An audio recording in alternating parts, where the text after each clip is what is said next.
안녕하세요. 김원준입니다. 국가보훈처는 어제 감사 결과를 발표하고 박승춘 전 보훈처장을 수사 의뢰했습니다. 총선과 대선 직전 박정희 유신 독재에 저항했던 민주화운동을 빨갱이 책동이라고 교육하는 DVD를 국정으로부터 받아 배포하고 청와대 지시와 정경련의 지원을 받아서 세월호 특조위 해체 시위와 같은 관제 데모에 동원됐던 고엽제 전후에 한국토지주택공사로부터 주택사업 우선사업자가 될 수 있도록 지원하는 등 혐의는 여러 가지입니다. 이 수사 의뢰에 대해 조선일보는 또 한 번 정치보복 프레임을 끌어들였습니다. 이전 정권은 선거 패배와 정권 교체로 국민 심판을 받았고 그 이상 엄중한 심판이 없는데 직성이 안 풀려 다 감옥에 보내면 정권이 다시 바뀌면 그대로 보복당할 것이다. 조선일보 이야기입니다. 조선일보는 엄정한 법 집행과 법 질서 확립을 주장하는 무수한 사설을 그동안 써왔는데 정작 보수가 그 엄정한 법 집행의 대상이 되자 갑자기 봐줘야 한다는 거죠. 박 전 처장의 비의혹이 정권 교체됐다고 저절로 없던 일이 됩니까?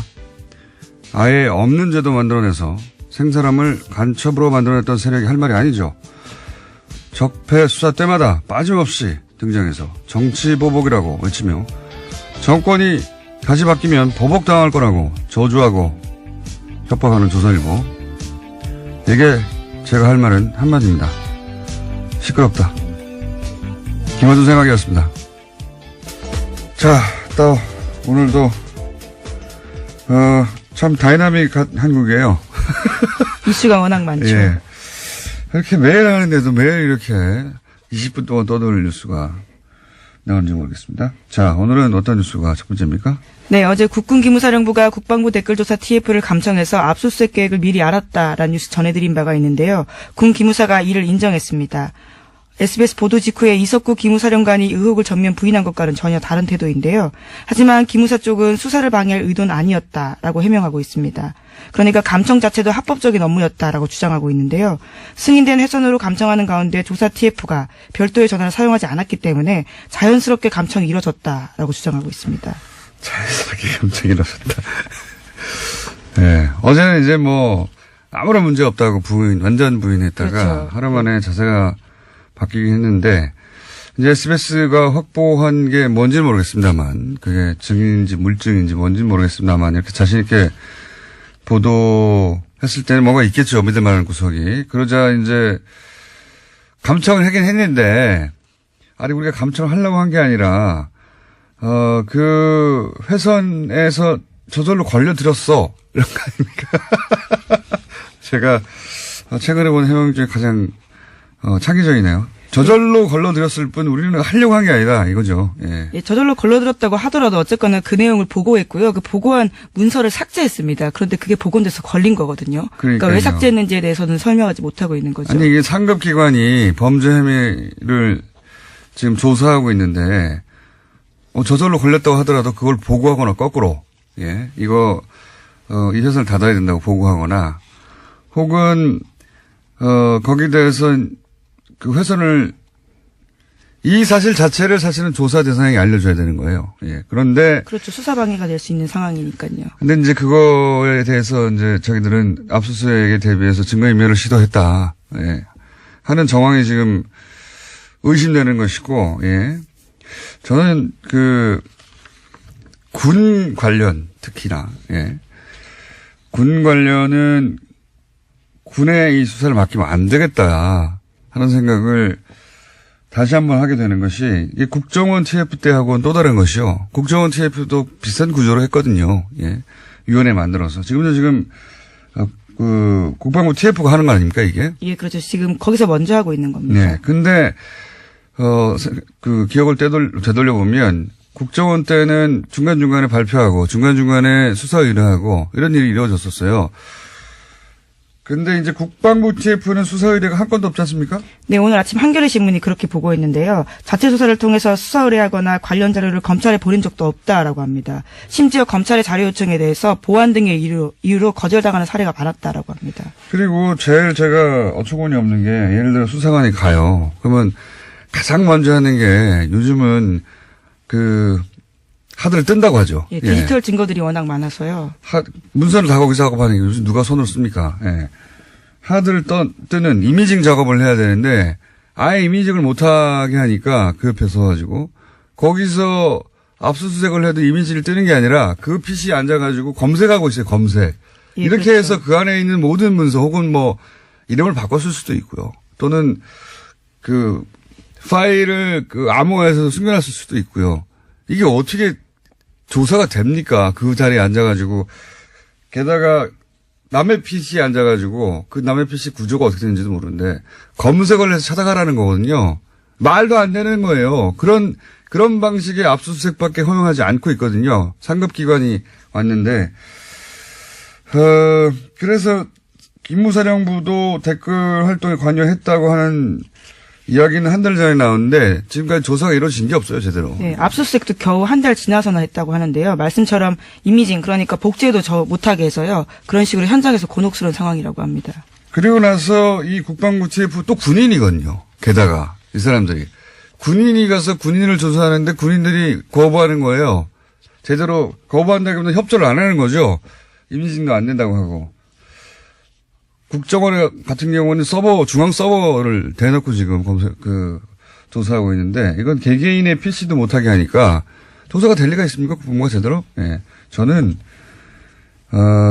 이 수사는 처음부터 다시 해야 된다고 봅니다. 이 정도 해놓고 대충 넘어가서 시간이 지나고, 또다시 이런 일이 벌어지게 돼 있어요.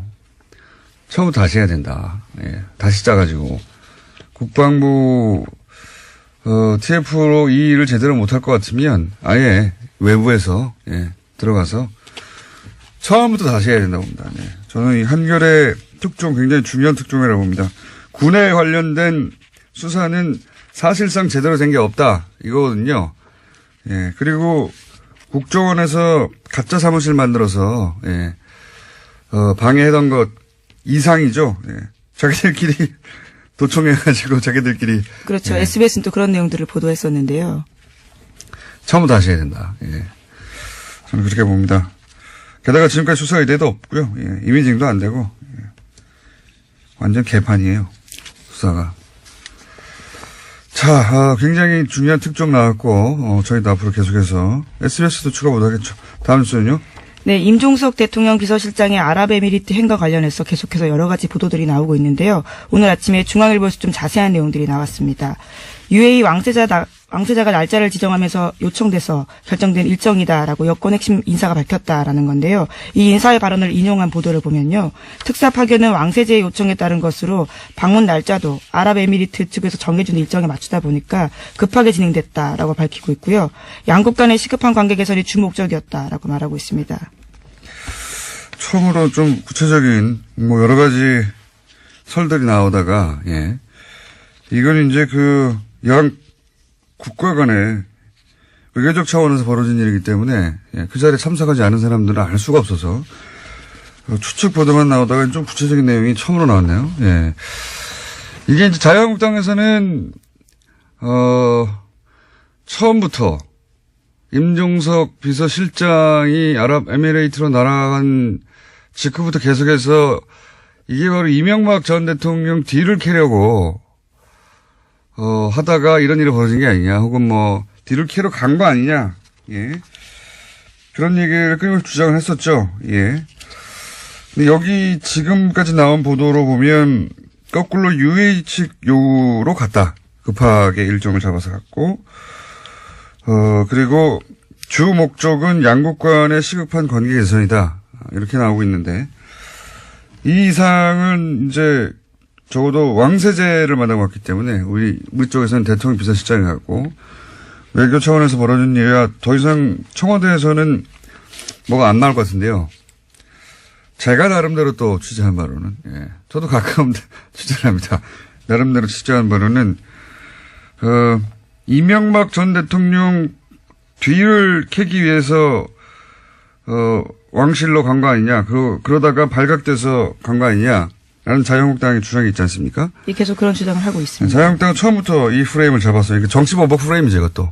예, 정치보복 하려고 하다가 지금 외교 관계까지 지금 탈난 거 아니냐. 이런 정치보복 프레임을 동원했는데 여기서 주목할 것이 두 가지입니다. 하나는 해명 중에 보면 이명박 정부 때 이제 UA하고 관계가 원전 때문에 긴밀해졌지 않습니까? 그런데 박근혜 정부 들어와서는 UA 쪽에서 예를 들어서 고위급 인사가 와서 현역 때 만났던 그러니까 이명박 전 대통령을 만나려고 해도 박근혜 정부 시절에는 일정을 안 잡아줬대요. 안 잡아주고 대신 현 정부의 총리를 만나고 가라. 당시 현 정부라면 박근혜 정부. 당시, 거죠? 예, 박근혜 정부의 그런 식으로, UAE와 관계가 소원해졌다고 해요. 예. 거기까지 제가 들은 이야기고. 그러면 이번에는 왜 갑자기 가느냐? 저쪽의 요구에 따라. 그거는 결정적인 사건이 뭐였냐면 이명박 전 대통령이 갑자기 바레인에 가잖아요. 네, 그랬죠. 12월 달에. 굉장히 시급한 상황이었는데, 시급한 상황이었다는 거는 다스는 누구 겁니까가 폭발적으로, 예, 보도되고 할 때였는데, 바레인에 뜬금없이 강연을 간다고 하셨죠? 예. 그 이후로 UAE가 갑자기 여러 가지, 항의를 현 정부에 했다. 이명박 전 대통령이 바레인에 갔을 때, 그러니까 정치 보복을 하다가 UAE가, 관계가 나빠진 게 아니라, 이명박 전 대통령이 바레인에 갔을 당시에 무슨 일이 일어났다. 이거는 제가, 전후 사정을 취합하다가, 저의 추정입니다. 이것도 역시 참석해 보지 않았기 때문에 이 고위급의 만남에 이명박 전 대통령이 뭐라고 했어요. 예. 네, 12월 달이 아니고 11월 달에 갔습니다. 제가 날짜를 잘못 말씀드렸는데요. 뭔가 이간질을 했어요. 예. 뭔가 이간질을 가서 하고 그 얘기를 들은 UAE는 이명박 전 대통령의 예를 들어서 다스 관심 없어요. 당연히. 그게 아니라 뭔가 이간질을 한 것 같다. 예. 그리고 그 프레임에 딱 맞춰서 자유한국당이 정치보복이라고, 예. 여기까지가 제가 추정한 바입니다. 뭔가 했습니다. 바레인에 갔을 때. 이건 제가 좀 더 취재해보고, 예. 구체적인 게 있으면 다시 이야기하기로 하고. 여간 언론에서 보도 안 되는 것 중에 하나가 이명박 전 대통령의 바레인 전후에서 이런 일이 갑자기 벌어진 거거든요. 뒤로. 그때 뭘 했어요. 뭘 했어요, 아마. 본인이 살려고 뭘 한 것 같습니다. 자, 다음 순요. 네, 다스 실소유주와 정호용 전 BBK 사건 특별검사에 대한 고발 사건 기억하실 텐데요. 아직 기초조사조차 이루어지지 않았다라고 오늘 아침 한겨레 신문이 보도했습니다. 검찰이 고발장 접수 뒤 2주가 되도록 고발인 조사조차 하지 않았다라는 건데요. 정호용 전 특검의 공소시효는 2달 남짓 남았다라고 합니다. 이건 하지 않을 수 없어요. 예. 물론 검찰로서는 부담스럽겠죠. 검찰이 주도한 특검이었는데 그때 120억 비자금 나왔는데 심지어는 돌려줬다는 거 아닙니까? 예. 그리고 이 건은 이미 증인도 너무 많고. 그렇죠. 예. 그 당시 사라진 돈과 관련된 계좌로 의심되는 것도 나와버렸고 수사가 반쯤은 언론에 의해서 진행됐어요. 예. 하지 않을 수는 없다고 봅니다. 근데 이제 아직도 고발인 조사조차 하지 않았다고 걱정하는 거죠, 한겨레에는. 예, 시간이 얼마 남지 않았기 때문에 이런 보도가 나오는 것 같습니다. 어쩌면 조용히 하고 있을지도 모르고. 공소시효가 석 달도 안 되거든요, 이제. 예. 2월 23일까지라고 합니다. 하지 않을 수 없을 거라고 봅니다, 저는. 예. 여하간 아직은 발동이 안 걸리고 있다, 이런 뉴스고요. 다음 뉴스는요? 네, 최순실 씨가 어제 이재용 삼성전자 부회장의 항소심 증인으로 나왔습니다. 그 자리에서 특검팀의 질문에 짜증으로 일관해서요, 재판부의 제지를 받기도 했는데요.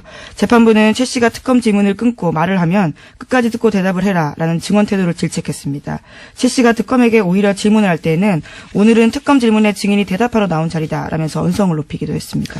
최순실 씨 발언은 전달할 필요가 없어요. 예, 다 부인이거나 말도 안 되기 때문에 그 공판에서 인정은 딱 하나죠.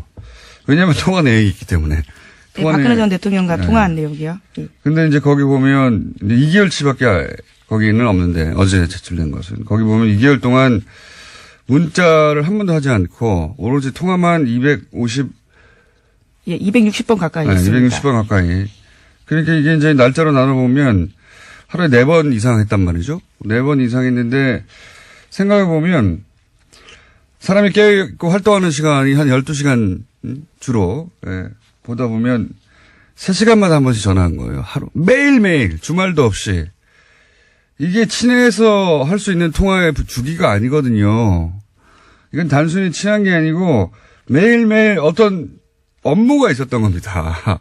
대통령과 최순실 이 당시에 처리하거나 논의해서 결정할 업무가 있으니까 매일 3시간 간격으로 계속 통화하죠. 하루에 4번 이상씩. 이게 어떻게 단순 안보 3시간마다 안보가 궁금합니까? 하지만 최순실 씨는 어제 사적 대화였고 업무 관련 얘기는 없었다라고 주장하고 있긴 합니다. 이렇게 말하는 건 다 뒤집어서 생각하시면 되는데, 예. 이건 업무 진행, 업무 전화죠. 업무 전화. 그걸 매일 한 겁니다. 하루에 3시간에 한 번씩. 본인도 이렇게 이야기하긴 했는데요. 260번 가까이 한지는 모르겠지만 자주 할 수도 있지 않느냐라는 이야기했습니다. 자주가 통상의 범주를, 이거는 연애에 불타는 사람들도 이렇게 할 수는 없어요. 예. 만약에 연애로 3시간에 한 번씩 매일매일 이렇게 온종일 1년 내내 한다면 미친 거죠. 이 업무였다. 자, 다음 순요. 네, 지난 정부에서의 문화계 블랙리스트가 감사원 결과보다 6배 이상 많다라는 발표가 나왔는데요. 그러니까 2,670건에 달한다라는 겁니다. 문화체육관광부 산하의 민간합동 진상조사위에서 어제 발표한 내용인데요. 이것도 중간조사 결과에 불과합니다.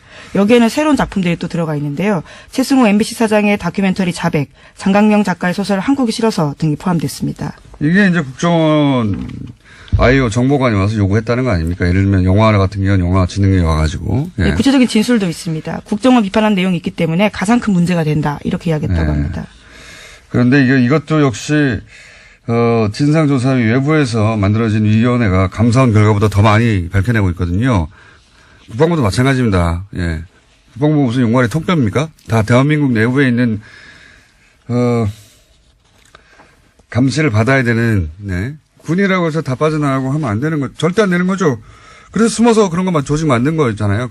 거기가 안에 숨겨가지고 군에 그 특성을 이용해서 처음부터 다시 시작해야 돼요. 예. 어쨌든 감사원 감사 결과보다 몇 배나 많은 숫자가 있더라. 예, 국정원이 그렇게 했다. 뉴스고요. 예. 자, 시간이 별로 없기 때문에 리얼도 있고.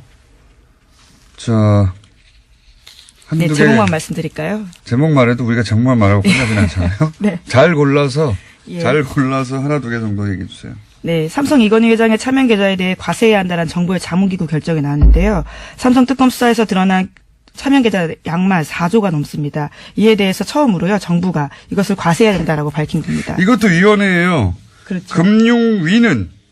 금융위는 사실상 삼성 편이었거든요. 예. 과세의 액수가 결국 금융위의 주장대로 하자면 얼마 되지도 않는 4조 4천억 전체 대상이 아니라 이었는데 역시 여기도 마찬가지로 외부 금융위가 그거 아니다. 자문기구죠, 자문기구. 예, 정부 자문기구인데요. 금융행정혁신위원회에서 결정했습니다. 위원회. 금융위는 정부 당국은 금융당국은 삼성 편의 결정에 가깝게 했다면 위원회가 나서서 그거 아니지 않냐고. 예.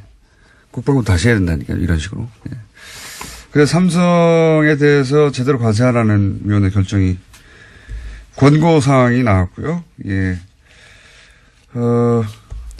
하나만 더 하면 네, 바른정당과 합당을 추진하는 정말요? 국민의당 안철수 대표가 어제 긴급 기자회견했습니다. 연말까지 전체 당원 투표로 합당 여부를 결정하자라고 제안했고요. 부결되면 당대표에서 물러나겠다라고 밝혔습니다.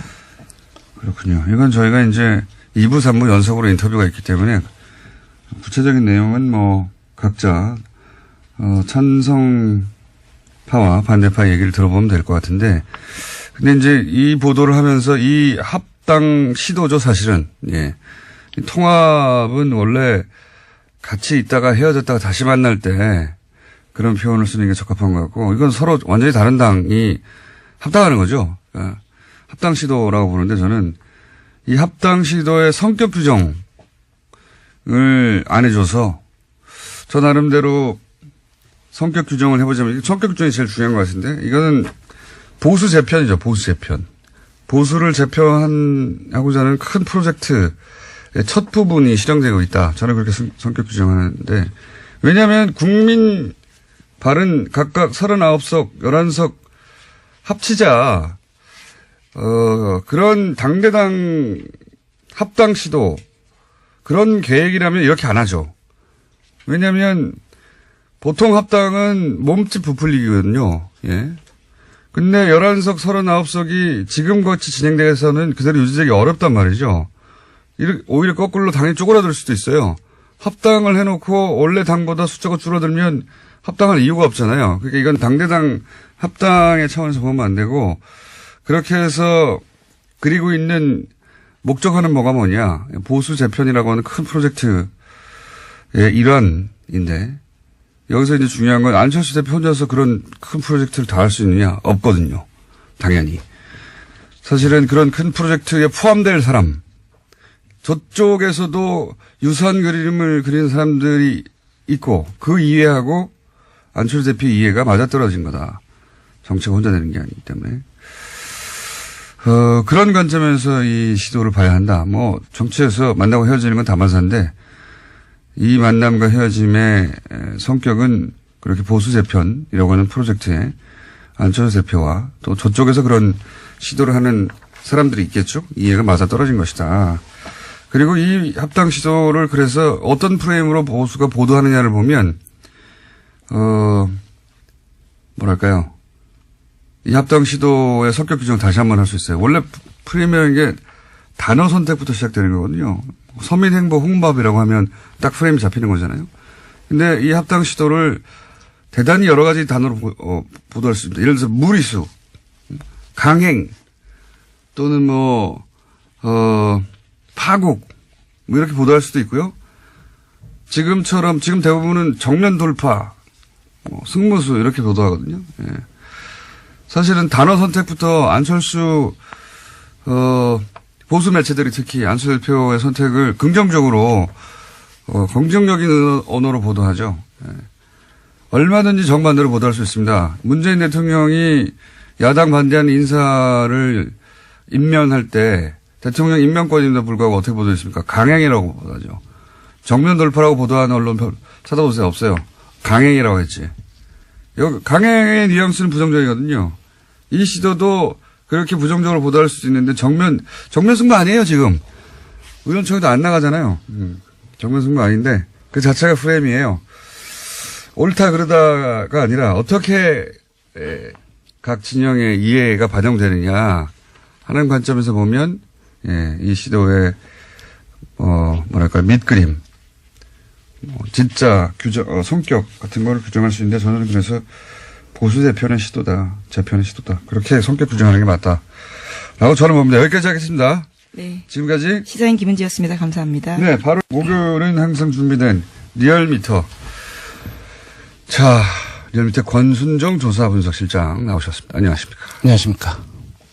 자, 지난주 이후로 큰 이벤트가 있었습니다. 중국을 방문했던.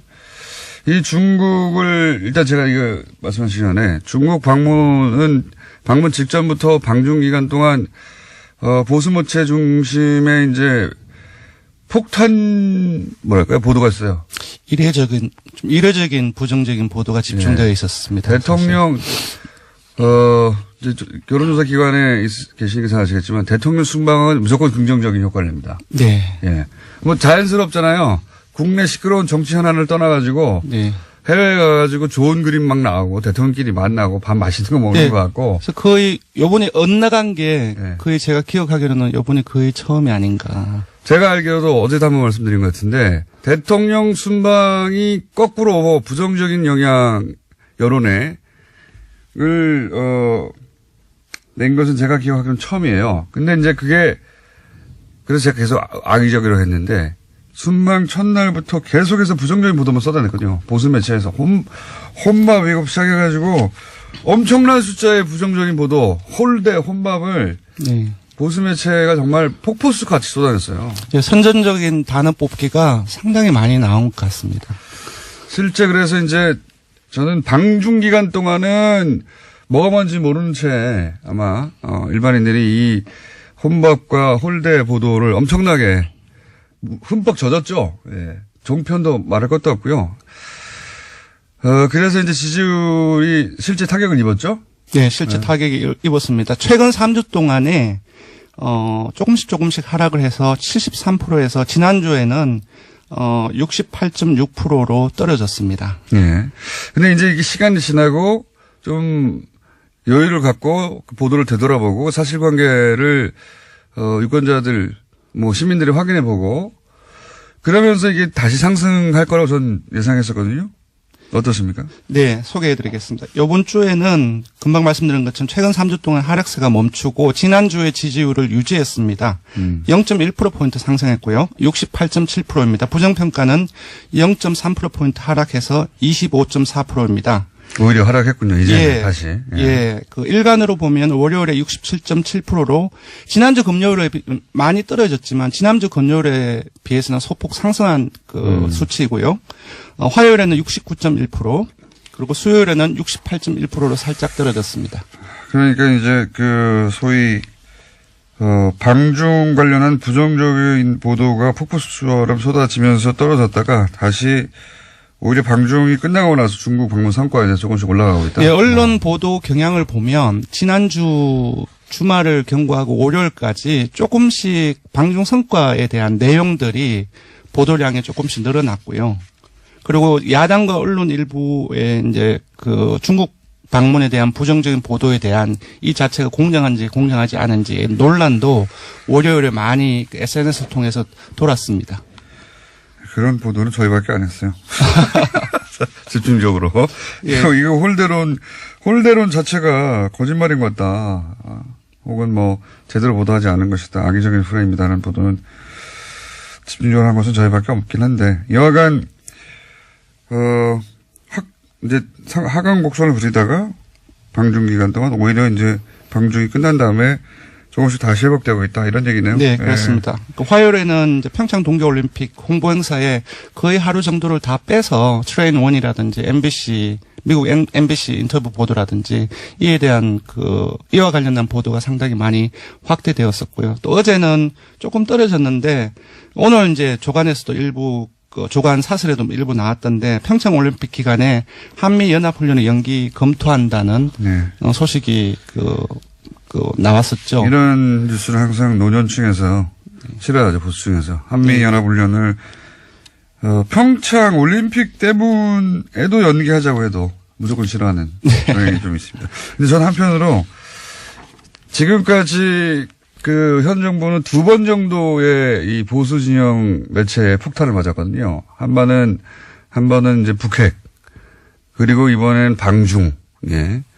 2번의 집중적인 폭격을 받았는데, 그러니까 이 현 정부가 소위 그렇게 폭격을 집중적으로 네. 당했을 때 입을 수 있는 그 지지율의 하락의 정도를 네. 저는 그 두 사례를 보고 이제 가늠해 볼 수 있다고 보는데, 네. 그게 한 60% 중반까지 네.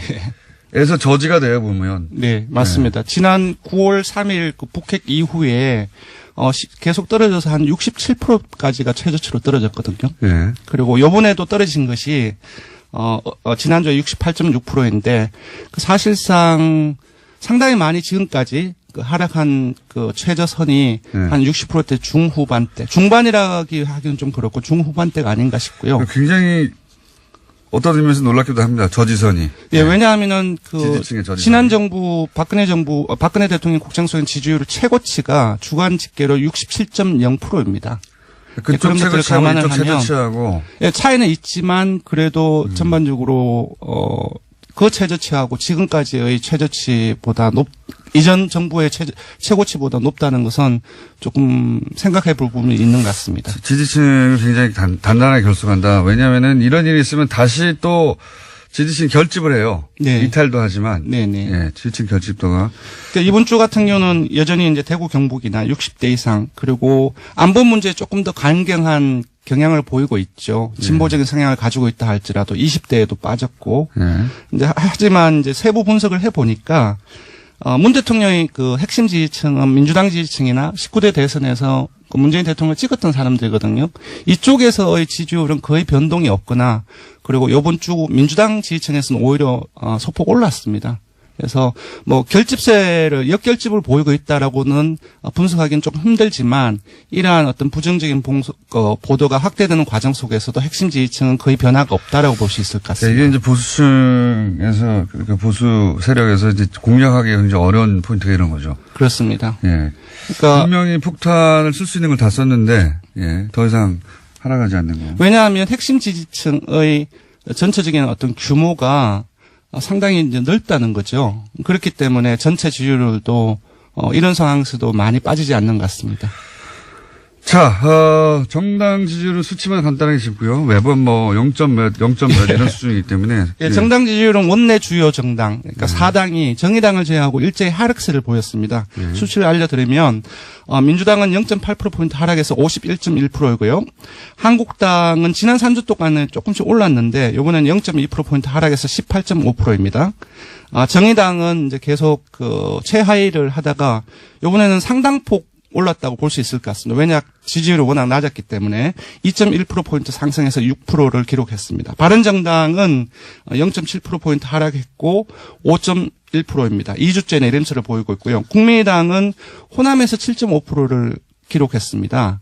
그러니까 11월 2주차에 약 호남에서 6주 전에 7.4%를 기록해서 전체 국민의당 창당 이후에 호남에서 최저치를 경신을 했거든요. 그때와 비슷한 수치로 하락을 한 것입니다. 그리고 다시 4%대로 하락을 해서 4.9%를 기록했습니다. 아무래도 현재 지금 당내 상황이 그렇죠. 가장 직접적인 영향을 미친 것으로 보입니다. 그러고 그것마저 알려주마. 네. 오늘은 뭡니까? 네, 이번에는 아까도 말씀드렸다시피 문 대통령의 중국 방문 전후로 해서 네. 그 다양한 어떤 언론 보도가 있었는데 거기에 대한 악의적인 프레임이라고 제가 계속 주장했던 일주일간 그 내용에 대해서 언론설했죠. 예. 질문을 아주 건조하게 물었습니다. 잠깐 읽어드리면 지난주 문재인 대통령의 중국 방문을 전후한 언론 보도에 대하여 논란이 있습니다. 선생님께서는 문 대통령의 중국 방문 관련 언론 보도에 대해서 어떻게 생각하십니까? 이렇게 물었습니다. 우리 언론이 문 대통령 중국 방문을 어떻게 했느냐. 왜냐하면 질문의 공정성이라는 말이 들어가면 공정성이라는 말 들어갔다는 그 자체로 불공정했나라는 편견을 가지고 싶기 때문에 그냥 아예 질문에서 그런 부분들을 완전히 빼고 다 건조하게 처리를 했습니다. 언론 보도에 대해서 어떻게 생각하느냐. 네, 그렇습니다. 그랬더니 네. 불공정했다라는 응답이 67.9%가 나왔고요. 반면 공정했다는 응답은 20.9%로 3배 이상이 불공정했다는 인식이 많은 것으로 나타났습니다. 사람들도 아는 거예요. 네. 네. 이건 그냥 뉴스공장 청취층을 대상으로 한 게 아니고 그렇습니다. 일반 여론조사를 한 거거든요. 예. 그리고 조금 더 볼 것은 전혀 공정하지 않았다. 그러니까 아주 강하게 불공정성에 대한 비판 의식을 가지고 있는 사람들이 42.4%나 된다는 겁니다. 예. 네, 그렇고 세부적으로 보면 요거는 조금 중의적으로 봐야 되는데요. 자유한국당 지지층이나 보수층 60대 이상, TK, PK, 영남권을 포함해서 모두가 불공정했다라는 인식이 지배적이거든요. 특히 자유한국당을 보면 이건 좀 신기한 일이네요. 예, 왜냐하면 질문을 어떤 편향이 들어갈까봐 뺐잖아요. 그런 부분들은 어떤 누구에 대한 공정성이 여기서 문제가 되는데 일부 자유한국당 지지층 응답자들은 자유한국당 지지층의 생각 기준으로 해서 응답한 부분들도 배제하기는 힘들다. 그럼에도 불구하고 공정성 논란 이 부분들이 문재인 대통령 청와대 현 정부에 대한 공정성의 논란이 사실상 많이 확대되었기 때문에 수치 자체는 전체적인 수치 자체는 조금 낮게 볼 수는 있겠지만 전반적인 경향을 이렇게 봐야 될 것 같습니다. 네, 말이 너무 길어요. 네. 단순하게 합시다. 그러니까 네. 중국 관련 언론 보도가 불공정했다가 67.9%고 공정했다가 20.9%. 네, 그러니까 그렇습니다. 굉장히 이례적인 겁니다. 예. 대통령의 해외 순방 관련해서 국민들이 언론 보도를 불공정하다고 느낀다는 게 대단히 이상하고 이례적인 거고요. 그리고 네. 그걸 누군가가 모든 미디어가 우리는 그때 불공정했어라고 보도하지 않는데도 불구하고 불공정했다고 느끼는 거죠. 예. 그렇습니다. 여기까지 하고요. 네, 예. 조사 개요를 불러드리겠습니다. 예. 이번 주중 조사는 TBS 의뢰로 이번 주 월요일부터 수요일까지 조사를 했습니다. 전국 19세 이상 성인 1,508명을 대상으로 했고요. 유무선 전화면접과 자동응답 혼용 방식으로 실시했습니다. 표본 오차는 95% 신뢰 수준 플러스 마이너스 2.5%포인트, 응답률은 4.3%였습니다. 리얼미터 권순정 조사분석실장이었습니다. 고맙습니다. 최수 대표가 어제 통합 관련 기자회견을 했죠. 네. 안철수 대표의 비서실장을 맡고 있는 국민의당 송기석 의원 연결해서 좀 자세한 얘기 들어보겠습니다. 안녕하세요, 의원님. 네, 안녕하십니까. 송기석입니다. 제가 이해한 게 맞나 좀 봐주십시오. 어제 기자회견 핵심은 전 당원에게 통합을 추진할지 말지를 본인 재신임을 걸고 물었다. 이게 맞죠, 일단? 네, 맞습니다. 네. 그리고 또 한 가지, 요거 관련해서 많이들 헷갈리는 것 같던데, 저도 좀 헷갈렸는데, 일단 전당원 투표를 해서, 네. 통합하자고 하는 그 여론이 우세하면, 그 투표 결과가, 예. 그러면 그때 그 결과를 보고 전당대회를 하겠다. 이렇게 2단계 통합을 진행하겠다. 이런 거죠. 아니, 2단계 통합이라기보다요. 예. 예, 결국 이제 그동안에, 그러니까, 바른정당과의 관계 설정에 대해서 당내 공론화 설정, 그러니까 의원 워크숍이라든가 원외 지역위원장 간담회 이런 것들을 거치고 그동안 지역별 당원 의견을 수렴했지 않습니까? 예. 그럼에도 불구하고 그 방향에 대해서 연대 정도가 맞다, 아니다, 통합까지 가야 된다, 이렇게 계속 당내 갈등이 계속되고 있어서 그러면 그 방향으로 계속 갈 건가, 그 여부를 일단 전당원 투표를 통해서 방향을 결정하자는 의미이고요. 전당대회 이 부분은 당연히 합당에 관해서는 전당대회가 전대의 고위 권한입니다. 그렇기 때문에 이제 만약에 방향이 그렇게 설정된다면 합당을 위해서 그런 당헌, 당규, 정당법상의 그런 절차를 차례차례 이제 거쳐야 된다라는 의미입니다. 그러니까 이 통합 추진을 계속 할 거냐 말 거냐를 전당원 투표로 묻고, 네. 그래서 그 방향으로 가라 하는 당원들의 뜻이면 전당대회까지 하겠다. 이렇게 2단계. 제가 이해한 게 맞는 건 맞는 거죠. 표현은 뭐 2단계로 했던 거죠. 네, 맞습니다. 그래서 전당원 투표는 통합할 거냐 말 거냐 하는 의사만 묻고, 네. 통합하는 게 좋겠다는 전당원의 의사가 드러나면 전당대회까지 해서 거기서 다시 이제 결론을 낸다. 이런 거죠. 네, 그렇습니다. 제가 좀 이해가 안 가는 건 그거 그냥 한 번에 하면 안 됩니까? 당연 당규상 어차피 전당대회 하는 거니까 네. 전당대회에서 다 묻고 결론 내면 되는데 왜 이렇게 나눠서 하는 거죠? 예, 맞습니다. 바로 이제 그렇게 갈 수도 있지만 그러나 지금 아시다시피 지금 당 내에서 그 통합 방향으로 가는 것 자체도 맞지 않다라는 그런 의견들도 많이 있으니까 특히 이제 우리 원내 의원들 사이에서도 의견이 엇갈리고 현재 이 시점에서는 통합 자체 추진하는 것이 적절치 않다는 게 또 다수 의원들이기도 하고 하니까 그러면 진짜 우리 당의 실질적 주인인 우리 당원들은 어떻게 생각하는지 그 의사를 한번 확인해 보자. 그리고 그것을 보고 다시 한번 더 우리가 머리를 맞대고 이야기해 보자라는 그런 차원입니다. 그게 이제 무슨 말씀인지는 알겠는데 네. 이게 한 번만 해도 될 것 같은데 요는 거꾸로 다수가 반대하는데도 불구하고 안철수 대표가 꼭 하고 싶으니까 이 전당원 투표라고 하는 우회 전략을 세운 거 아닙니까? 아니 다수가 반대한다는 그 의미가 다수의 의미가 어떤지는 모르겠는데요. 방금 다수 의원이 반대한다고 하셨잖아요. 제 말은. 그렇습니다. 다수 의원. 예. 네네. 예. 당내 다수 의원이 반대하는데 네. 반대하는 다수 의원들을 이제 뚫고 지나갈 수가 없으니까 네. 전당원 투표라고 하는 우회 전략을 쓰는 게 아니냐, 이렇게 제가. 예, 근데 이제 저는 우회라고 보기보다는 오히려 이게 정상적인 절차에 가깝다고 봅니다. 좀 전에 말씀드린 다수 의원이 반대한다는 의미는 그 다수라는 의미는 현재 단계에서 그러니까 개헌과 선거제도 개편에 전념해야 될 이 단계에서 통합 논의하는 것은 적절하지 않다라는 게 다수고 그러나 이제 일단 궁극적으로 선거 후 연대라든가 통합 이것은 얼마든지 가능하다라는 또 의원도 꽤 있습니다. 그러니까 방향 문제도 있고 시점 문제도 있습니다. 그런 거에 관한 전체 당원의 의사를 한번 확인해 보겠다는 뜻이죠. 알겠습니다. 통합 찬성파 입장에서는 이제 그게 이제 묘수라고 할 수 있겠는데 반대파 입장에서는 꼼수라고 할 수도 있을 것 같아서 그러니까 반대파를 설득하거나 이제 정면 돌파가 안 되니까 이렇게 전당원을 끌어들인 게 아니냐, 투표를. 이렇게 말할 수도 있을 것 같은데, 그 뜻은 알겠습니다. 근데 이제 그게 묘수든 꼼수든 어쨌든 대표가 그런 방침을 세웠으면 의총에 가서 그 방안을 설명하시면 되는데 어제 왜 안 가신 건가요?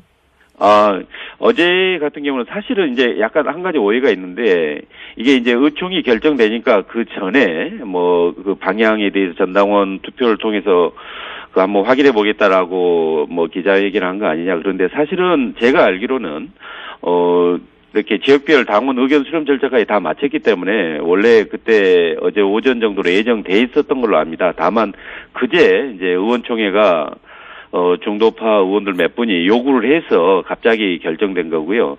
다음에 이제 의총 참석에 관해서는 저도 참석을 해야 된다고 이렇게 말씀을 드렸는데 오전에 기자회견을 통해서 이제 의총에서 할 말을 구체적으로 이렇게 표현했기 때문에 이제 그에 관한 방향에 대해서 다시 이제 의원들 간에 또 이제 의총 내에서 토론이 이루어질 걸 생각하고 굳이 이미 다 이야기했다는 그런 의미, 그것 때문에 이제 참석 안 한 걸로 알고 있습니다.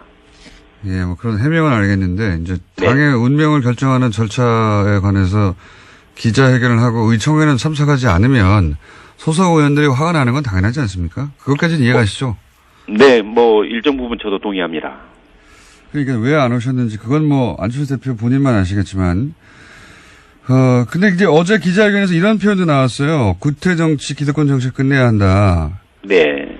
근데 이 40석 원내정당 대선 후보이자 당대표인 안철수 대표 자신이 기득권 정치인 아닙니까? 이제는? 예, 보기에 따라서 그럴 수 있는데, 이제, 안 대표께서 이제 아마 이렇게 표현한 부분은, 직접 심지어 호남에 가서도 이렇게 당의 정말 혁신 방안, 이런 거에 대해서 이제 의견을 들어보니까, 물론 지방의원 상당수가, 대다수가 이렇게 통합 방향에 대해서 반대를 하고 있지만, 그러나 당원들의 또 상당수는 그 방향에 대해서도 동의하는 부분도 많다라고 이렇게 판단한 걸로 알고 있습니다. 그러다 보니까, 이게 원내 의원들의 생각이 너무 개인의 입장에서 치우쳐서 주장한 거 아니냐. 그에 대한, 그건 부적절하다는 이런 표현으로 알고 있습니다. 그러니까 이게 결국은 호남계 의원들을 뜻하는 거죠? 네, 그 중에서 전체를 다 의미하는 건 아니고요. 일부 호남계 이제 예를 들자면 당을 살리기 위해서 어떻게 혁신해야 되느냐에 대해서 논의하고 있는데 그게 마치 이렇게 야합이다, 적폐연대다.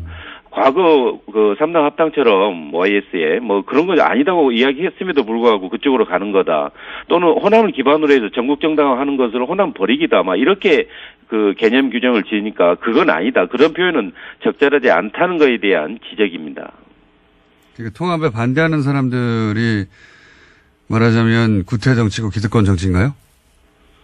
저는 꼭 그렇게 보지는 않습니다. 왜냐하면 저는 이 표현 자체도 좀 지나친 표현이라고 저는 개인적으로 생각합니다. 왜냐하면 통합을 찬성하는 측이건 반대하는 측이건 결국 국민의당을 살리자, 혁신해보자, 지방선거에서 이겨보자, 그거에 대한 각자의 생각을 이야기하는 거 아니겠습니까? 그럼 이건 어떻습니까? 안철수 대표 뜻이 관철돼서 전당원 투표에서 전당대회까지 가서 합당이 됐습니다. 그런데 마지막 질문인데요. 반대했던 의원들은 동의하지 않는 당으로 소속이 바뀌어버리는 거잖아요. 그분들은 그럼 어떻게 합니까? 그때가 되면? 나가야 되나요? 아니, 이 문제에 대해서는 저는 개인적으로 그렇게 생각합니다. 다시 전 당원의 의사를 물어서 어느 정도가 그에 대한 찬성하는지 그게 나오면 그걸 놓고 다시 또 이야기하게 되면 대다수 의원들은 다 함께 할 수 있을 거라고 봅니다. 결국 거듭 말씀드리지만 우리 당이 살기 위한 혁신 방안에 대한 논란이지 이게 서로 죽이기 위한 그런 논란으로 가서는 안 된다고 봅니다. 알겠습니다. 여기까지 듣겠습니다. 오늘 말씀 감사합니다. 네, 고맙습니다. 네. 안철수 대표 비서실장, 국민의당 송기석 의원이었습니다. 안주. 정치 구단주. 네. 박지원 전 대표 나오셨습니다. 안녕하십니까. 진짜 안녕 못합니다. 진짜 안녕 못합니다. 진짜 안녕 못하실 것 같아요. 개인적으로도 당으로도 국가로도 네. 이렇게 처참할 수가 없습니다. 우선 부인 수술은 잘 되셨나요? 뭐 수술은 잘 됐다고 하는데 네. 얘기하지 않겠습니다. 네. 저를 울리지 마십시오. 쾌를 빌고요. 감사합니다. 다른 이야기는 지금 할 계제가 아니고 우선 제가 궁금한 게 궁금한 게 한 가지 두 가지겠어요? 지금 우리 안철수 대표 하는 꼴 보면은 5만 가지가 다 궁금하지. 우선 의총에 안 나온 것은 원래 안 나오기로 한 겁니까? 원래 나오기로 한 겁니까? 의총은 하루 전에 소집이 됐고 예. 당대표 일정은 하루 전에 고지가 됩니다. 예. 저도 병원에 있었지만은 문자를 통해서 안철수 대표가 참석하겠다는 걸 밝혔죠. 예. 일정이 나왔어요. 예. 그런데 세상에 어떤 당대표가 주요한 사항은 의총에서 얘기를 해야지 의총 3시간 전에 통합 발표하고 정작 의총은 무서워서 못 나오고 도망쳐버리는 도철수가 된 겁니다. 도철수. 그러니까 이건 통합이 아니고요. 보수야합 합당입니다. 그래서 우리는 통합이라고 질문하면 앞으로 김공장장 안철수 편하고 똑같기 때문에 대답 안 할 거예요. 그럼 합당 시도라고 할게요. 합당 시도. 그 정도면 중립적인 단어 아닙니까? 예.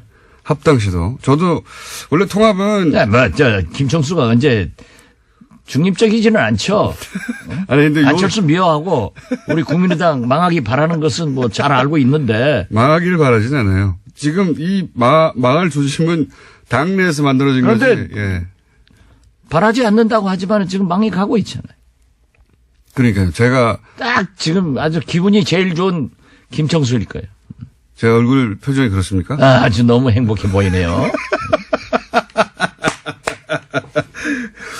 대표님 얼굴도 한편으로는 행복해 보이기도 한데 제가 궁금한 것은 기자회견 미리 할 수도 있다고 봅니다. 중대한 사안은. 그런데 기자회견하고 3시간 후에 바로 달려오면 되지 않습니까? 달려와서 네. 의원들한테 설명하고 네. 설사 합당 반대파들에게서 많은 공격을 받더라도 당당하게 발표를 해야죠. 뭐가 무서워서 도망치고 뭐가 무서워서 피합니까?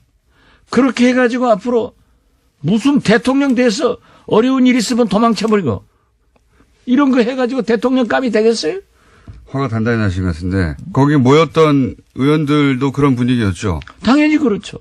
저도 그 대목은 진짜 이해가 안 갑니다. 그 기자회견이야 갑자기 급하니 또는 뭐 본인의 의지를 정확하게 전달하기 위해서 그랬다고 치고 그리고 이제 의총을 모았고 거기 이제 국회의원들이 다 기다리고 있는 거잖아요. 당내 의원들이. 당연히 그렇죠. 예.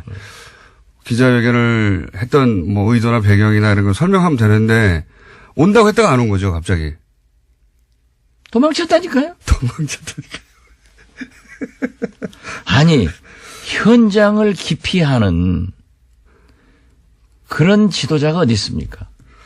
문재인 대통령 후보가 광주에 갔을 때 광주 공항에서 한 20여 명이 오지 마라. 지난 총선 때요. 그렇죠. 예. 이렇게 데모를 하니까 문재인 대통령이 뒷문으로 나갔어요. 예. 그것을 두고 얼마나 비난했습니까? 당당하지 못하다고. 오긴 왔는데 뒷문으로 갔다고. 그렇죠. 예. 정치인은요. 예. 저처럼 달걀을 맞더라도 맞는 게 좋습니다. 그래서 그러한 현장을 도피하지 않고 만나서 설득을 하고 또 그분들의 의견을 듣는 것이 정치인이지, 안철수식 정치인은 소통하러 전국을 돌아다닙니다 라고 하면서도 광주에서도 부산에서도 춘천에서도 자기 편들 버스로 동원해가지고 거기에서 통합합시다 이 얘기 듣고 소통했다고 하면은 그런 소통 하루에 100번도 할 수 있습니다. 문제는 반대파들의 얘기를 들어봐야 되는 거예요. 그래서 저는 문재인 대통령에게도 야당과 소통을 하십시오. 오죽했으면은 김명수 대법원장 인준 표결을 앞두고 왜 대통령께서 야당 대표들에게 전화하지 않습니까? 공개적으로 몇 번 얘기했더니 문재인 대통령께서 해외 나가시면서 비행장으로 가시면서 안철수, 김동철 두 대표에게 전화해가지고 풀어나갔지 않습니까? 이것이 정치인이 할 일이고 이것이 지도자가 할 일이지, 자기가 또 발표해놓고 곤란하고 비난받을 것 같으니까 도망친다고 하면은 그게 어떻게 안철수입니까? 도철수지. 도철수. 근데 언론에서는 정면 승부라고 하던데요. 아, 그게 자충수 든 거죠. 망하는 길로 간 거죠. 그렇게 이제. 내가 너무 흥분해서 얘기하니까 네. 안철수 지금 죽일 건데 공장장 입 다무는 거 보니까 오늘 내가 잘하고 있네요. 아니, 어제 저도 만만히 재판을 받았어요.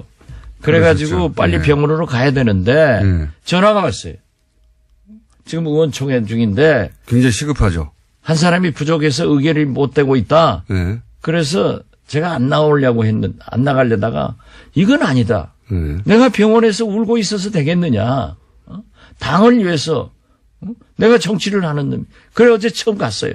가서 한마디 하고 그때부터 어제부터 열이 받으셨고. 제 투쟁 의욕이 확 불타오르셨어요. 불타올라가지고 JTBC 손석희 뉴스룸에도 나가고 오늘 그러니까, 이렇게 여기 오늘 나오실 거면서 그것도 바로 직전에 아니 지금 뉴스공장보다 뉴스룸이 훨씬 손석희가 세요. 미안합니다. 아침은 저희가 장악하고 있어요. 근데 전날 밤에 하시면 어떡합니까? 그거야 지금 제가 아니 다급하니까. 당대표가 의원총회도 안 나오고 도망치는 판국에 도망치는 판국. 여기저기 제가 지금 갈 때 그냥 지금 여기서 나와서 또 다른 데 오라가면 또 갈 것 같아요. 갈 것 같아요. 이러면 안 됩니다. 기자회견할 때 적폐 세력, 구태 세력이라고 표현한 게 대표님이죠? 뭐 저를 포함해서 네. 호남계 하는데 네. 보세요. 적폐 세력과 통합하려고 하는 안철수 대표. 네. 대통령 후보 나와서 떨어진 안철수 대표. 이건 기득권 아니에요? 또 당대표 하겠다고 나선 또 대통령 보수 대연합 해가지고 야합해가지고 그 길로 가겠다고 하는, 이건 말이 아니에요. 노태우 대통령이요. 안철수 대표는 과거 정치사를 모르는 것 같아요. 그런 것 같습니다. 물론 의과대학 다녔으니까 거기 공부 잘했으니까 그쪽 잘했겠죠. 나는 또 의과대학 관계는 아무것도 또 모르잖아요. 네. 그런데 노태우 대통령이 김대중 총재에게 김 총재께서 다음 대통령 하십시오 하고 3당 통합을 제의하니까 DJ는 이건 아닙니다. 이 나라 민주주의를 위해서 이건 아닙니다 하고 거절하니까 다시 노태우 대통령이 YS에게 제의를 해서 YS가 털컥 잡았어요. 그렇지만 YS는 JP건 노태우건 일격에 제압할 수 있는 엄청난 리더십을 가지고 있으니까 내각제 개헌 약속하고 3당 통합을 받아들였지만은 나중에 각서를 가지고 내각제 각서를 가지고 나와서 찢어버리면서 자기가 대통령 된 거예요. 그렇지만은 DJ보다 YS가 먼저 대통령 됐지만은 역사는 YS는 실패한 대통령, DJ는 오늘날 어떻게 세계적으로 평가를 받고 있습니까? 이게요, 그렇게 욕심낸다고 해서 영린하면 안 됩니다. 기득권 세력, 구태 세력이 어쨌든 대표님도 포함되는 것 같긴 합니다. 그죠? 지금 이게 나가라는 얘기 아닙니까, 이거? 몽땅 호남 출신 중진들, 예. 자기에게 반대하는 사람들은 다 기득권 나가라. 구태 세력. 예. 구태 세력. 이 표현은 이 구태가 뭡니까? 구태라고 하는 것은 진짜 이게 신태가 구태 잡아먹고 있어요. 그래. 3당 야합을 해서 집권한 그 불행한 우리 정치사를 다시 반복하려고 하는 안철수 대표가 신태가 구태보다 훨씬 나쁜 거예요. 나는 구태를 인정합니다. 그렇지만은 제가요. 아니 보세요. 예. 저처럼 예. 개혁에 몸을 던진 사람 없습니다. 저는 그 국회의원들이 매년 하는 출판 기념회 한 번도 안 해봤습니다. 저는 모든 관훈상제 한 번도 오픈해보지 않았습니다. 제가 만약 출판 기념회 관훈상제 다 오픈해서 했으면은 1위 10억씩 들어왔을 거예요. 저는 안 했어요. 하죠. 예. 실제로 제가 아무것도 안 했어요. 예. 그 유명합니다. 제가 안 하시는 걸로. 뭐 DJ에 우리 동교동에 음흉한 그런 과거의 정치가 있었어요. 예. 그러나 제가 모시기 시작했던 DJ는요, 정치자금 가져오는 것 다 법에 의거해서 반환시켰어요. 그러니까 저는 과거에 그러한 것을 인정을 하지만은 저는 하지 않았고, 제가 알고 있는 DJ도 그런 일을 안 했기 때문에 제 걸린 거 없잖아요. 저를 검찰에서 정권에서 다 잡아놓으려고 했지만 항상 저는 승자였지 패자는 아니었어요. 뭐가 구태입니까? 좋은 구태는 지켜나가야 되고 신태, 더 나쁜 짓 하는 것은 악태지. 오늘 제가 박지원 대표님 오래 알았는데 이렇게 눈에 살기가 거의 살기 수준으로 초롱초롱 원래 선거하실 때 모든 사람이 피곤해 하실 때 박지원 대표님은 성공을 하면 나는 힘이 나 하시는 분이거든요. 아, 그렇죠. 네. 근데 그 이상의 아주 그냥 에너지가 그냥 뿡뿡뿡 나오고 있습니다. 유창선 박사가 SNS에 글을 올리는 걸 읽어보니까 네. 박지원하고 안철수하고 그렇게 가까웠다. 안철수 대통령 그랬죠. 후보 때 예. 그렇게 헌신적으로 박지원이라고 하는 그랬죠. 그건 불과 몇 개월 만에 예. 이렇게 헤어지는 것은 잘해준 사람한테 그렇게 하는 안철수의 인격이 의심스럽다는 정도로 글을 쓰셨더라고요. 그분도 안철수 대표의 지지자였는데. 그렇죠. 예. 네. 그런데 좀 싫은 소리 하면 딱 끊어버리는 거예요. 지금 대표님은 이것을 과거에 이제 3당 야합의 반복이라고 보시는 거죠? 당연히 그렇죠. 저는 처음부터 이건 3당 야합의 길로 가는 거고 제2의 YS의 길을 간다. 네. 이렇게 보고 있습니다. 그리고 안철수 보수하고 손잡으려고 대표는 한다 이렇게 보시는 거고. 진보 쪽으로 와서 대통령 돼보려다가 네. 안 되니까 중도, 극중주의, 뭐 공화주의 이름도 잘 져요. 네. 자꾸 옮겨가더니 이제는 적폐 세력과 손을 잡고 보수 야합을 해서 합당을 해서 집권의 길로 간다고 하지만은 역사의 흐름은 한 단면을 잘라서 보면은 아주 지저분하지만 전체의 흐름은 도저히 좋은 방향으로 흘러갑니다. 안 됩니다. 그리고 자기가 얘기하는 통합, 합당도요. 전당대회에서 열어서 절대 안 됩니다. 전당대회는 왜 안 됩니까, 근데? 전당대회는 지금 전당원 투표를 해서 전당원 투표는 안철수 대표가 유리하다고 생각하니까 하자는 거겠죠. 해서 거기서 통합 방향으로 여론이 우세하게 나오면 그런 다음에 전당대회를 열어서 밀어붙여서 이제 통과시키겠다는 거잖아요. 그렇죠. 전략은. 예. 자기가 자기 머리만큼 상대도 좋아요. 네, 박지원 대표님 머리 좋습니다. 저 못 당해요. 그러나 오늘 당무회의 한다는데 당무회의는 당권파가 다 잡고 있잖아요. 지명직을 안 했고 네. 당연직만 하고 있기 때문에 당직자는 예. 뭐 최고위원이건 사무총장이건 다 가지고 있는 거예요. 예. 통과될 거예요. 당연히 통과되겠죠. 그리고 또 당원 투표를 하더라도 예. 이게 안철수 당이기 때문에 예. 된다고요. 호남에서 모르지만 다른 지역에서 또 우세하겠죠. 아니 네. 수도권에서도 어렵죠. 네. 그렇지만 근데 전체적으로 보면 될 수 있다. 전체적으로 보면 될 수 있는데 네. 왜 전당대회를 하려고 하느냐 네. 하면은 전당대회는 대표당원을 지역위원회에서 선출하게 돼 있습니다. 한 10,000명 되지 않습니까? 예. 예. 그렇기 때문에 우리 현역 의원은 자꾸 호남 의원, 예. 호남 중진하는데 예. 호남에 23명이 있고 예. 비호남권에 4명밖에 없어요. 네네. 4명이가 5명 뭐. 그렇기 때문에 그리고 전부 원외위원장들 아니에요. 대부분 원외위원장이죠. 90%가 원외위원장이죠. 예. 거기에서 대표당원들이 오기 때문에 그러니까요.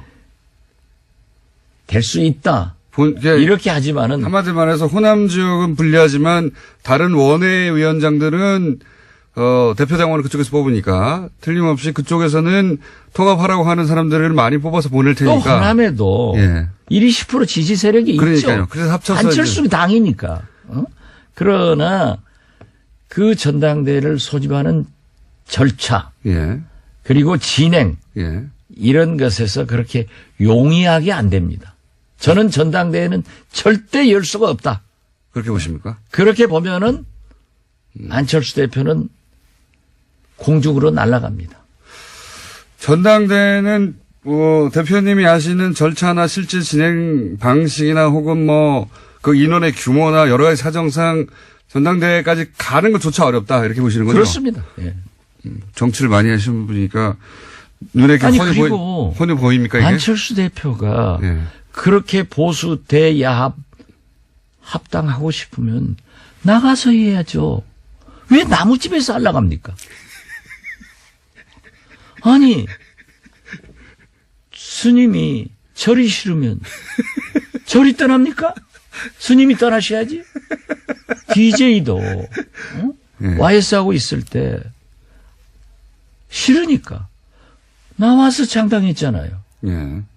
이것이 정치사고 이것이 인간 만사고 도리입니다. 내가 싫으면 나가서 하지. 데리고. 호남의 유권자들은 필요한데 호남에서 안철수 대표의 이 지금 합당 시도를 반대하는 사람만 당을 나가달라는 거죠. 안철수 대표는. 근데 당을 나가실 생각이 없는 거죠. 아니 예. 주식회사 회장도 대표이사도 마음대로 못합니다.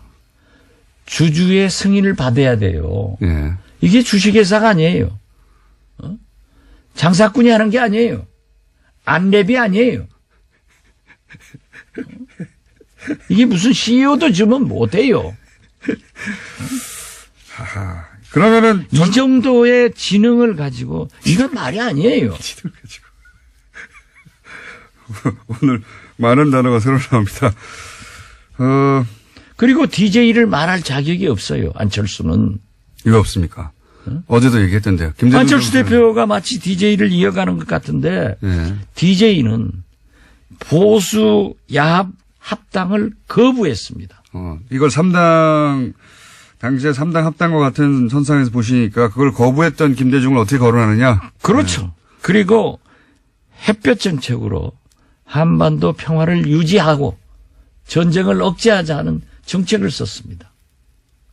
상대방 통합 상대인 유승민 대표는 이해창 박근혜 비서실장을 했습니다. 이 국정농단 사건에 대해서 대국민 사과나 통렬한 반성도 없었습니다. 그리고 유승민 대표가 사부로 삼고 있는 이해창 전 총재님은 지금도 김대중 대통령을 대통령으로 인정하지 않고 김대중 씨 운운하면서 대북 강경정책 상호주의를 주장하고 있지 않습니까? 그렇다고 하면은 아버지 보면 아들 보이는 거 아니에요. 여기하고 어떻게 이런 분들하고 같이 합니까? 그리고 지금까지 보면은 유승민 대표하고 안철수 대표를 비교하면은 족탈불급입니다. 지난 대통령 선거 때 TV 토론 안 봤어요? 유승민 대표한테 질질 끌려다니잖아요. 그래서 지금도 통합이니 합당이지 하지만은 유승민 대표에게 바른정당에게 끌려다니고 압도당하고 정체성도 가치관도 결국 그쪽 따라가면서 갈 거예요. 어제 JTBC 이걸 빤히 보이는데 왜 내가 왜 우리가 거길 따라가느냐? 따라가느냐. 예. 그러니까 그렇게 하고 싶으면 나가서 해라. 그러나 저는 지금 바른정당 입당하라는 겁니까? 뭐 입당을 하든지 통합을 하든지 그건 알아서 하고 저는 지금도 그래요. 안철수 대표에 대한 애정이 있기 때문에 나는 안철수를 반대하는 게 아니다. 통합, 야합, 합당을 반대하는 겁니다.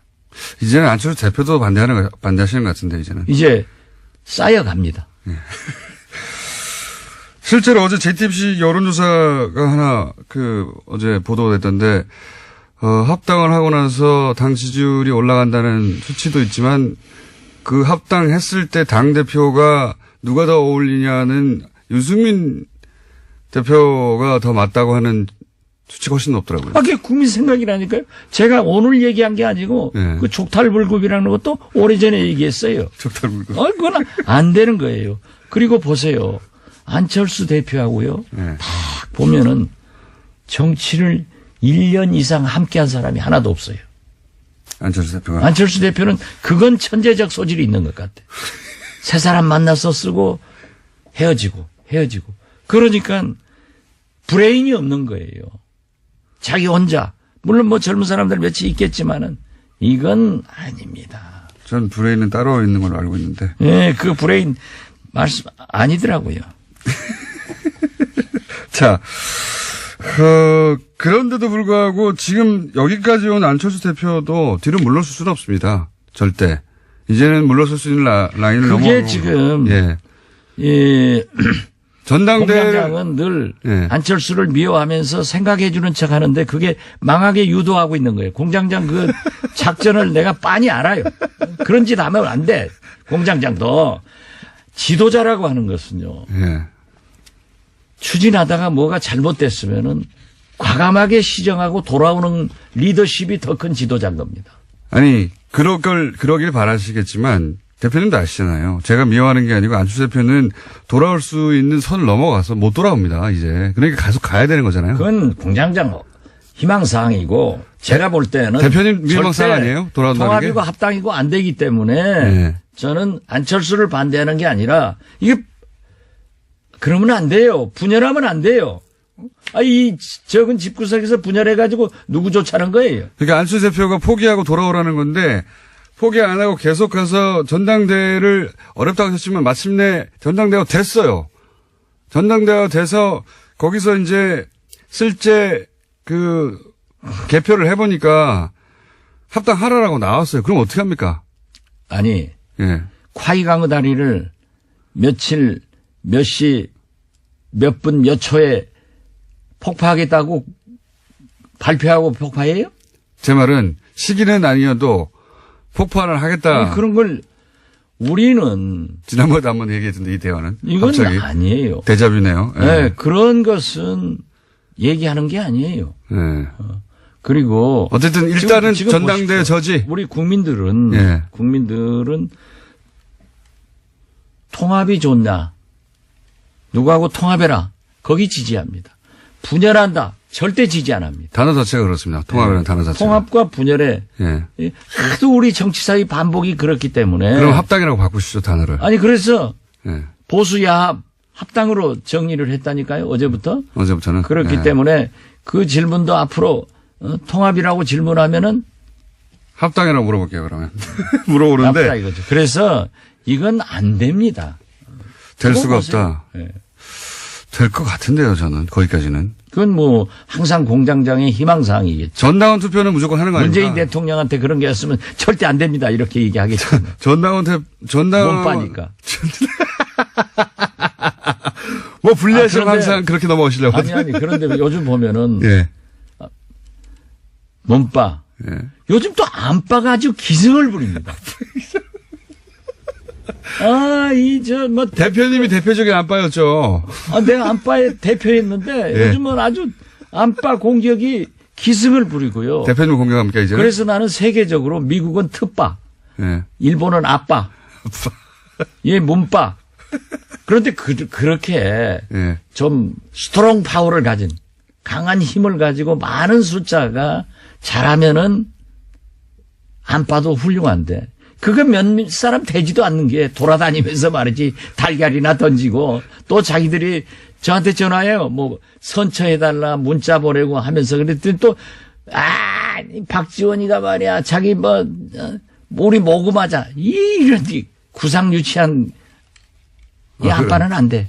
그렇게 괴롭히고 있습니까, 지금 대표님? 괴롭히지 뭐. 예. 예.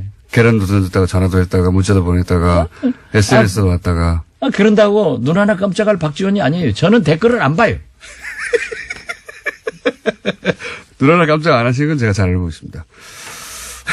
제가 옳은 일 아니에요. 아니 보십시오. 박지원이가 구태 정치라고 하면은 손잡고 아무 잭퍼 세력하고도 손잡고 집권의 길로 가야죠. 그러나 제가 DJ의 유일한 비서실장으로 이어가야 될 사람이 DJ가 적폐 세력과는 안 된다. 민주주의를 파괴해서는 안 된다. 정상적인 길로 가야 된다 하고 그 길로 가서 대통령이 됐고 그걸 거부했는데 그런 짓을 해서 되겠어요? 이러니까 나는 처음에는 적폐 세력한테 우리 안철수 대표가 정치 보복 한다고 그렇게 얘기를 해서 그냥 실수했겠지 하는데 이게 본심이에요. 그거에 이제 보니까. 지금 적폐청산 수사에 대해서 정치보복이라는 단어를 쓴 게 본심이다. 나는 그렇게 되더라고요. 결과적으로 그런 모양새죠. 특히 내가 어제 네. 만만히 재판을 받았잖아요. 결심 받았는데 100만 원 받으셨죠. 100만 원. 청구를 했죠, 일단. 예. 아니 구형을 했는데 구형을 했죠, 검찰이. 구형을 했는데 또 이 많은 분들이 선거법에 100만 원 하면 의원직 박탈당하잖아요. 그 염려해서 또 연락이 와요. 예. 그게 무슨 TV는 말이지. 이 라디오 같은 게 그런 것까지 다 자막으로 넣어서 보도하고 하니까 예. 그게 아니다. 라고 했는데 검찰이 적폐 검찰이 기소를 했기 때문에 자기 식구가 했는데 무죄 구형을 할 수 없잖아요. 근데 무죄예요. 이건 100%. 홍준표하고는 달라요. 그거는 이제 법정에서. 그렇죠. 예. 법정에서 할 일이고. 예. 그런데 제가 그 얘기했어요. 2011년 9월 이 박지원이가 만만의 의혹을 제기했을 때 예. 2012년 4월 이 박지원이가 박근혜 대통령의 비리관계 의혹을 제기했을 때 낙곰수에서 예. 김어준 공장장 주진희 부자 나하고 셋이 했잖아요. 근데 자기들은 기자하고 낙곰수 세다고 싹 빠져나가고 나만 지금까지 재판받았어요. 아닙니다. 그렇지만은 저희는 딴 건으로 바꾸고 있습니다, 아직도. 아니 그런데 예. 나도 15년 재판받다가 이번에 이제 선고하면 끝나는데 그때 만약 검찰이 수사를 제대로 했으면. 박지원을 수사할 게 아니라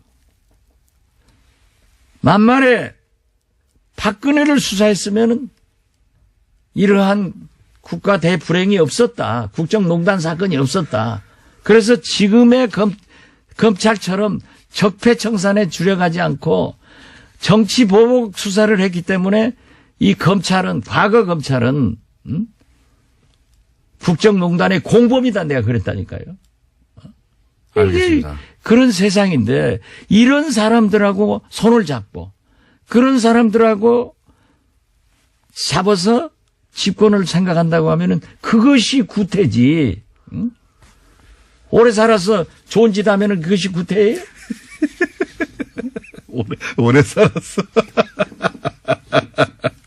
대표님, 우리 시간이 다 됐고요. 그러니까 아니, 좀 더 해요. 아니, 대표님 에너지가 너무 넘쳐가지고. 제가 아니, 저는 어제부터. 예. 제 아내 지금 뭐 병원에 지금 갑니다. 예. 그렇지만은 앞으로 좀 안 나오려고 그랬어요. 예. 그런데 이게 내가 병원에서 울고만 있을 수가 없어요. 그래서 어제부터 아주 마음을 독하게 먹고 예. 이건 아니다. 그러신 것 같아요. 어떻게 우리가 지켜온 정체성과 가치관인데 이걸 버릴 수는 없다. 그래서 저는 정면으로 어제부터 싸우기 시작했습니다. 이렇게 흥분하시는 모습은 제가 처음 본 것 같습니다. 오랜 세월. 이게 구태예요? 그거는 나쁜 세력하고 안철수 대표한테 물어보셨. 내가 구태냐고. 나한테 물어봤잖아요. 그러니까 다스는 누구 거냐고 물어서 내가 MB 거라고 얘기했잖아요. 그런데 구태냐고 물는 거. 그게 그 공장장인 구태예요. 네. 지금 화가 나셔가지고 보이는 사람마다 멱살을 잡고 지금 뭐 흔들고 계시는데 한마디로 말해서 그럴 거면 안철수 대표 나가라 이렇게 요약할 수 있겠네요. 우린 못 떠난다. 예. 가서 해야죠. 예. 절 싫으면 스님이 떠나야지. 저를 알겠습니다. 어떻게 지금까지 열받은 박지원 전 대표였습니다. 감사합니다. 정치 구단주. 정치구단주 박지원 전 대표였습니다. 다음부터는 그렇게 명명해 주세요. 알겠습니다. 감사합니다. 흥분해서 미안합니다. 친절한 AS 박지원 대표님의 방송 시작 시점부터 갑자기 박지원 대표님의 인기가 올라가가지고 예, 박지원 대표님 관련해서 문자 많이 왔네요. 예, 아주 많이 와가지고 전투력 만땅이다. 예, 등등등등등의 문자가 순식간에 많이 왔습니다. 다 소개드리기는 그렇고 그리고 양지열 변호사 옆 동네에서 잘하고 있으니까 걱정하지 말라고 문자를 몇 분이 보내셨는데 저희는 걱정하지 않고 있습니다. 전혀. 오래 버티지 못할 거기 때문에. 전화통화 한번 해야 되는데 말이죠. 같은 시간에 방송 중이라서 타이밍 잡기가 어렵네요. 공장장은 웃음소리만 들으면 참 착한 사람 같아요. 예, 딴 거는 나쁜 사람처럼 느껴지시나 봅니다. 웃음소리만 들으면, 네. 이게 뒤에 문장이 빠진 것 같아요. 웃음소리만 들으면, 얼굴을 안 보면. 이런 얘기 같은데. 칭찬은 아니네요. 예, 기분 나쁘고요. 왕십리에 가면, MB 건품소라는 데가 있습니다. MB 문자가 들어간 전 세계 간판과, 네, 전 세계 상품들을 저희한테 사진을 많이 보내주시는데, MB 건품소도 있군요. 예. 사진도 꼭 보내주시더라고요. 불친절한 에이스는 여기까지 하겠는데, 여하간 오늘 박지원 대표님 문자가 폭주했다는 거 알려드립니다. 네. 선생님 나오셨습니다. 안녕하십니까. 네, 안녕하십니까. 시간이 짧기 때문에. 조금 열을 가라앉히셨어요? 안에 가만히 있는데, 막 불타셔가지고, 지금 제가 목격을 했는데 네. 우리 공장장님께서도 물을 2잔을 준비를 해가지고 2잔 다 드시더라고요. 그런 거 보니까 엄청나게. 같이 열도 감염이 된 것 같아요. 저는 박지원 대표 저렇게 열받은 거 처음. 그럴 겁니다. 처음 아니면 박지원 봤습니다. 대표가 여러 가지 못 참는 것 중에 하나가 비겁한 거예요. 그러니까 욕을 먹더라도 그 자리는 돌파를 해야 된다. 거기 가가지고 그거는 계란 맞아야 된다고 하시는 거죠. 맞아요. 아니, 이거 솔직히 저도 그런 게 어저께 저도 이런 얘기 해도 되는지 모르겠지만. 이 코너에서 아니, 또 맞아. 의총 3시간 전에 기습으로 하고, 그 다음에 의총에 안 나타나고. 할 수는 그런 있다고 봐, 거는- 기자회견을. 근데 갔었어야 하는. 물론이죠. 한다. 그러고 나서는 예. 가야 되는 거죠. 그거 저거 왜 안 하는 가셨어요? 거는. 그 굉장히. 거기 가서 오히려 정면 돌파하고 막 두들겨 맞고, 욕도 그게 듣고. 훨씬 유리한데요. 그러면은 오히려 이게 구태다라고 밀어붙일 수도 있는 거 아니야. 아니, 근데 정치적으로는 원래 계란 맞으면 좋아하거든요, 다들. 저 정치인들이. 계란 맞은 사람이 다 잘 됐습니다. 정치인들은 네. 계란 맞으면 아싸 해요. 네네. 박지원 대표가 지난주에 계란 맞으셔서. 네, 정말 기뻐하셨거든요. 이거 기뻐하시고 지금 이제 그게 올라오고 있는데. 네. 박지원 대표님 여러 가지 요새, 참. 가정적으로도 힘드시고 여러 가지 힘이 드시고 그런데. 저는 저렇게 전투력 많다. 그러니까 여러 가지 제가 얘기하는 건 이런 거예요. 너무 오래 계시면 못 볼 거를 많이 보게 되십니다. 제가 또 이런 얘기했다. 박지원 대표님. 다시 들어오실라. 네. 전투력 만땅으로 나가시는데. 네. 아니, 그러니까 계란을 맞는 게 좋은 건데, 정치적으로. 네. 그런 자리였는데 가셨어야 하는데 제가 보기에는 안철수 대표가. 그 다음에 저도 판단 하는 비슷해요. 김에 한 가지만 더. 안철수 대표 제가 이해가 또 하나가 안 되는 게, 왜냐면 지금 자꾸 거짓말쟁이라고 지금 공격을 받으시잖아요. 근데 그 순간을 이렇게 피하기 위해서 뭐 통합 같은 게 통짜도 없다. 뭐 이런 식의 얘기를 왜 하시는지 모르겠어요. 왜냐면 난 그런 거는 왜냐면 그러니까 굉장히 그거는 무정치적인 박사님, 거라서. 네, 주제로 돌아오시죠. 그것은 아이고, 방송 죄송합니다. 이후에 네네. 예. 따라하시고. 자, 오늘 주제가 뭡니까? 제가요, 오늘 도시계획 중에 아마 여러분들이 아시는 단어가 많지 않으실 텐데, 그 중에 하나, 제일 많이 아실 거, 우리 공장장도 아실 수 있는 그린벨트라는 걸 들고 왔는데요. 그린벨트 하면 전 자동으로 이명박 전 대통령과 네. 최순실 씨가 떠오르요. 그린벨트 내에 있는 땅을 미리 사놨다가, 네. 그거 한 점만 딱 풀었다가, 예. 그거를 상업지역으로 했다가, 게다가 본인이 풀어요, 그거를. 본인이. 하여튼 공장장의 센스는 그렇고요. 근데 제가 이제 요번 겨울 방학을 지금 맞이하야 우리가 좀 정책에 대해서 공부 좀 하자고 도시에 대해서 조금 정통적인 방법으로 이제 공부를 하자는 그린벨트 뜻에서. 오늘 주제가 그러면. 그래서 오늘은 그린벨트 하는데 이 그린벨트를 가지고 나온 이유는 네. 이번에 문재인 정부가 이제 앞으로 5년 동안의 주거복지 로드맵이라는 걸 발표를 하면서 네. 앞으로 약 100만 호로를 지겠다고 얘기를 했는데 그 중에 상당 부분이 또 신혼 공공임대 네. 많이 하는데 그 중에 상당 부분이 그린벨트를 풀어가지고 하는 일이에요. 이게 대표적으로 과거 개발 정책 때 시도된 건데. 글쎄요. 문재인 정부에서 그래서 그린벨트를 풀기도 하고 그다음에 네. 그동안 택지 개발이라는 걸 안 썼거든요. 예. 거의 지난 한 5년 동안 거의 안 썼습니다. 그 택지 개발이라는 게 딴 게 아니라 토지를 수용을 해가지고 예. 그거를 공공적인 목적으로 쓰거나 수용한다는 건 건데. 정부가 산다는 겁니다. 네, 수용을 네. 한다는 건데 그걸 다시 들고 나왔다고 하는 예. 게 굉장히 좀 이명박 대통령 시절의 정책 같은 건데 이게 느낌이. 글쎄 말이죠. 예. 그런데 그게 조금 하여튼 이해가 좀 잘 안 된다. 예. 왜 이런 정책이 나왔냐. 왜 이런 정책이 나왔을까? 제가 이제 이렇습니다. 제가 디펜드 할 생각은 없어요. 제가 아무리 공격을 당하더라도 정책이라고 하는 건 항상 플러스 마이너스가 다 있습니다. 모든 게 다 언제나 플러스 그렇습니다. 마이너스가 예. 있기 때문에 이걸 어디 하나를 디펜드를 하거나 어느 하나를 공격을 하거나 이러는 건 바람직하지가 않은데 제가 이번에 조금 걱정이 된 건 뭐였냐 하면은 사실은 여태까지 그린벨트를 푼다라고 하거나 이랬을 때는 상당한 비판들이 많이 나왔어요. 그리고 이제 그게 단순히 환경 문제도 있지만 네. 나아가서 그 개발 이익 관련해 가지고 그렇죠. 그래서 틀림없이 이런 개발 뒷거래가 있을 것이다. 프로세스라든가 네. 이런 것들을 잘 관리가 되고 있느냐 이런 거에 대한 비판이 굉장히 많이 나오고 특히 개발업자의 그게 뒷거래. 예, 환경단체, 시민단체에서 굉장히 많은 비판이 나오고 그러는데 이번에는 그게 별로 크게 보이지 않는다는 근데 것도 왜 제가 그런 좀 걸까요? 제가 좀 우려스럽습니다. 그 우선 자체가. 이- 그게 이게 이제 개발 이익을 뒤에서 해먹으려고 하는 개발업자들과의 결탁을 통해 나온 그거는 아니고 발표는 아닐 거라고 하는 가령 그건 아니고요. 가령 그런 믿음이 좀 있는 것 예컨대 같고. 예. 가령 이제 뭐 어떤 시일보는 그런 굉장히 이건 잘하는 일이다 하고 막 이런 데도 조선일보요? 있습니다. 예, 좋아하죠, 원래. 네네. 개발. 그렇게 그런 거 해가지고 이건 잘하는 일이다. 유일하게 아니면 칭찬하고 있는 네, 대목입니다. 엄청나게 진짜 깜짝 놀래가지고 막 조선일보가 현 놀래가지고 정부를 유일하게 칭찬하는 게 이거예요. 이거예요. 예. 그래서 제가 놀래가지고 그래서 제가 다른 비판 계속 보고 그랬는데 이게 특히 그러니까 내공 있는 비판이 잘 나오지 않는다는 거. 그리고 현장에서는 지금 벌써 요번에 이제 앞으로 40군데를 해제를 하는데 요번에도 뭐 발표된 건 한 9군데밖에 안 되거든요. 그리고 서울 지역에는 아직도 발표를 안 했습니다. 혹시 이 그러다 국토부에다가 문의 보니까 한번 해보셨어요? 아니요. 이런 건 말이죠. 네. 왜냐면은 그러니까 그 안에 숨어 있는 얘기들은 다 알고 있습니다. 근데 이거 물어보면 예.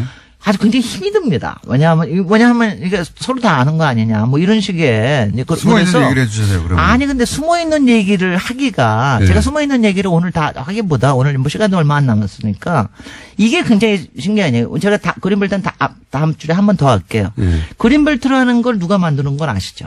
모릅니다. 박정희입니다. 박정희 대통령. 예. 70년도에. 맞습니다. 그러니까 박정희 대통령의 예. 도시 우리나라 국토에서 제일 잘했다고 얘기하는 게 딱 하나가 있다면 그린벨트예요.